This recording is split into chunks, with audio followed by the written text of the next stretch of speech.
সুপ্রিয় দর্শক আসসালামু আলাইকুম। আমি আপনাদের মাঝে আজকে নিয়ে এসেছি নাস্তার একটি রেসিপি, সেটা হলো মোগলাই পরোটা। যদি আপনাদের এই ভিডিওটা ভালো লেগে থাকে তাহলে আমার চ্যানেলটা সাবস্ক্রাইব করে দিবেন এবং লাইক দিবেন, কমেন্ট করে জানিয়ে দেবেন যে আপনাদের এটা খেতে কেমন লেগেছে। আপনারা বানিয়ে খেয়ে দেখবেন। আমি প্রথমে একটি বাটি নিয়েছি, তারপরে 1 কাপ ময়দা নিয়েছি,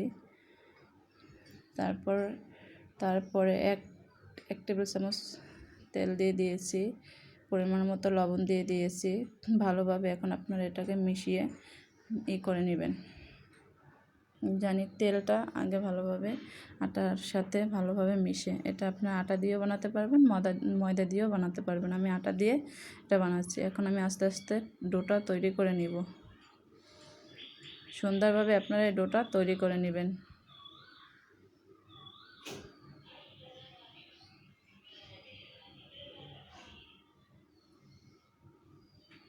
দেখেন প্রায় ডোটা আমার শেষ।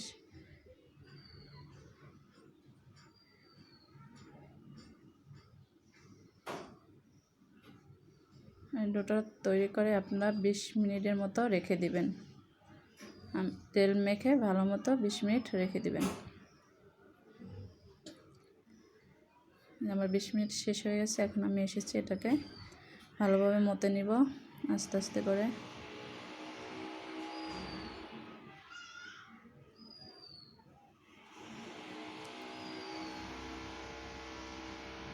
মতে নেওয়া কমপ্লিট। এখন এটাকে আমি 4টা বল বানিয়ে নেব। এটা আপনাদের ইচ্ছা, আপনারা যে কয়টা ইচ্ছা সে কয়টা বানাবেন। আমি একটু পাতলা করে বানাবো তো, তাই 4টা বল বানিয়ে নিয়েছি। আমার মতো বানিয়ে দেখবেন, এরকমের খেতে অনেক স্বাদ লাগে। এখন আমি বলগুলোকে একটি সাইজ করে করে নিব, গোল করে নিব।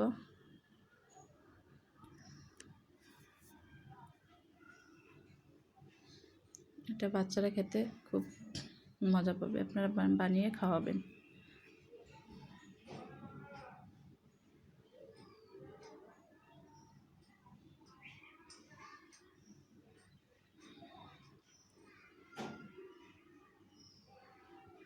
এখন আমি হালকা গুঁড়ো আটা দিয়ে ফ্রিটাকে করে নিয়েছি।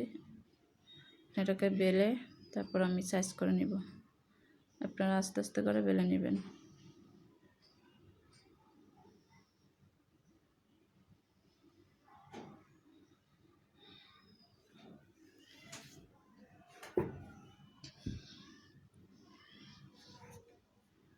আমার বেলা কমপ্লিট। যে আমি এখানে 2টো ডিম নিয়েছি, পেস্ট আর কাঁচামরিচ কেটে নিয়েছিলাম আগে, নিয়ে 2টা ডিম দিয়ে এখন আমি এটা তৈরি করে নিব। আপনারা এই 2টা ডিম দিয়ে 4টা মোগলাই পরোটা বানিয়ে নিতে পারবেন।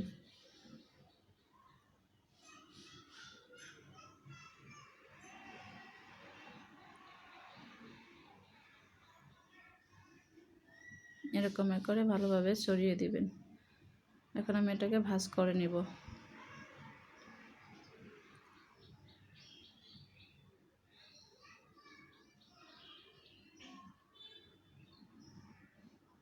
এটা চাইলে আপনারা একটু ছোট করেও নিতে পারেন।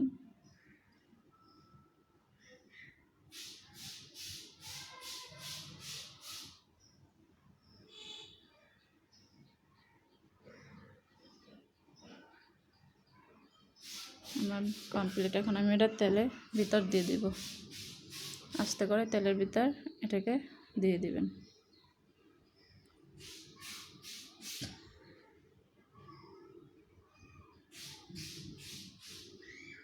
আস্তে আস্তে করে ভালোভাবে নেড়েচেড়ে, আর এটা আপনারা মিডিয়াম আঁচে ভেজে নেবেন। মিডিয়াম আঁচে ভেজে নিলে একদম ভিতরে খুব সুন্দরভাবে সফট এবং পারফেক্ট তৈরি হয়ে যায় মোগলাই পরোটা।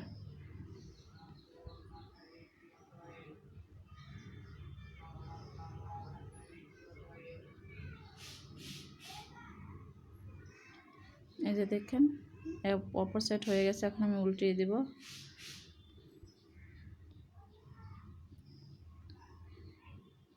আমার কড়াইটা একটু ছোট দেখে একটু বেঁকে গেছে, আপনারা বড় কড়াইতে নিয়ে ভেজে নেবেন। আমার এটা হয়ে গেছে কমপ্লিট। দেখেন কি সুন্দর করে ভাজা হয়েছে। এখন আমি আপনাদের সুবিধার্থে আরেকটা বানিয়ে দেখাচ্ছি।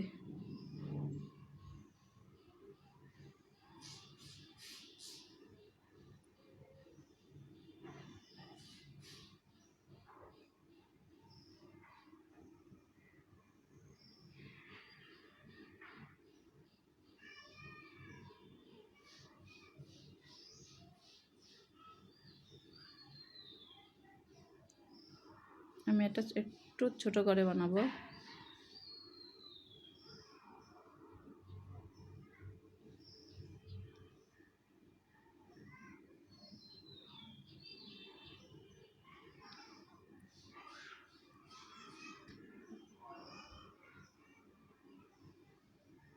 আমি এখন এটাকে তেলের ভিতর দিয়ে দেব।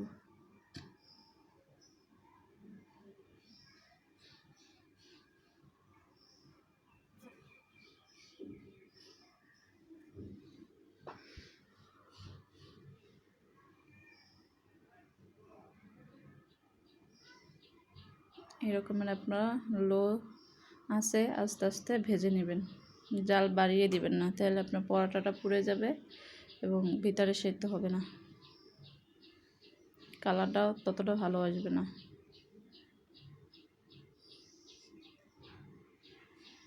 আমার এটা ভাজা কমপ্লিট। দেখছেন এটা একটু ছোটো সাইজ করছি, তাই এটা দেখতে খুব সুন্দর হয়েছে, কারণ এটা কোথাও আপনার কুচকি যায় না।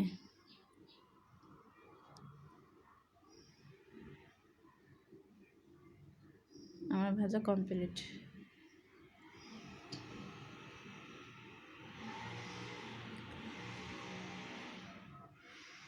আপনাদের সুবিধার্থে আমি এটা কেটে দেখিয়ে দিচ্ছি। ভিতরে দেখছেন কত সফট এবং নরম হয়েছে। আপনারা এরকমের বানিয়ে দেখবেন, খুব ভালো লাগবে। আর যদি আমার ভিডিওটি ভালো লাগে আমার চ্যানেলটি সাবস্ক্রাইব করে দেবেন।